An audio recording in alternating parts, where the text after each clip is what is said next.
who kneeled for the anthem just got sickening personal surprise from Kaepernick. In case you were wondering, there are still NFL players out there kneeling during the national anthem. The league has effectively decided to take action against the kneeling players by not taking action. And so goes the NFL as it plunges into a probable death spiral. Dolphins teammates Kenny Stills and Albert Wilson are two players that are still kneeling. They were the only two on their team to kneel during the national anthem on the NFL's opening Sunday face-off. These are guys that Colin Kaepernick calls his brothers. Kaepernick wasted no time in thanking these two disrespectful players on social media. He gave them a sickening personal surprise, an attaboy. My brothers, Stills and Wilson, continue to show their unwavering strength by fighting for the oppressed, Kaepernick said in his tweet. They have not backed down, even when attacked and intimidated. Love is at the root of our resistance. Gag-worthy. Kaepernick started this whole mess of radical activism when he was still with the 49ers in 2016 when he knelt during the national anthem to protest police brutality and social injustice in America.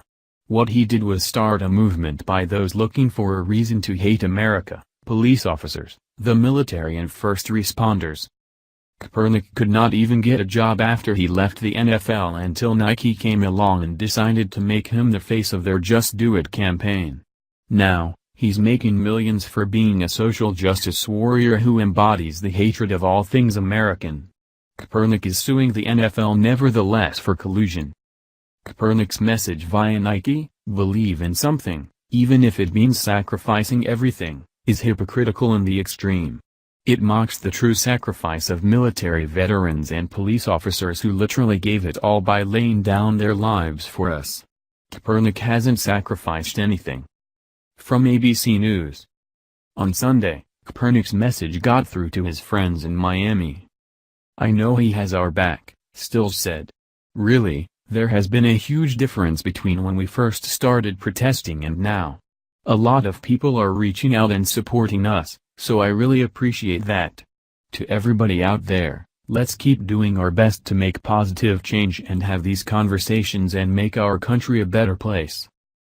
While Stills and Wilson were kneeling during the anthem, teammate Robert Quinn raised his fist. Niners receiver Marquise Goodwin did the same as San Francisco's game at Minnesota. In Los Angeles, Chargers left tackle Russell Okung raised his fist. Broncos receiver Demaryius Thomas and linebacker Brandon Marshall, and Seahawks linemen Wayne Brown and Quinton Jefferson, retreated to their respective tunnels while the anthem played. At the peak of the anthem protests, as many as 200 players would partake. On most weeks last year, the Seahawks led the way with the most players doing something to make a statement. Though that number had fallen to 2 to start 2018, Brown wasn't worried. I made my decision. That was my decision, he said. I wasn't paying attention to see what other teams or other players are doing.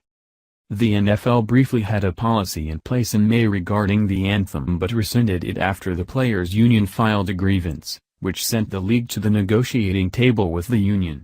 Those talks are ongoing. Brown said he hasn't heard any word from the union dissuading player protests during the anthem. I don't think that would be the best idea to try to get people to move on from it, he said. The country hasn't moved on from it, so I'm not going to move on from it, either. President Trump hasn't given up on this and is still tweeting over their disrespect and linking their low ratings for Thursday night's opener between Atlanta and Philadelphia, which were the lowest ratings for an opener since 2008, to players who refused to stand for the anthem. If the players stood proudly for our flag and anthem, and it is all shown on broadcast, maybe ratings could come back? Otherwise worse. Trump tweeted. The president is, of course, right about this, but the NFL is as tone-deaf as Nike, and in the end, this is going to bite them in the you-know-what. Both CBS and Fox, which carried Sunday afternoon's games, have said they did not plan on televising the anthem. Personally, I think that is a huge mistake as well. Like many Americans, I have since sworn off football. But if I were going to watch, I'd want to know who was kneeling so I could act accordingly.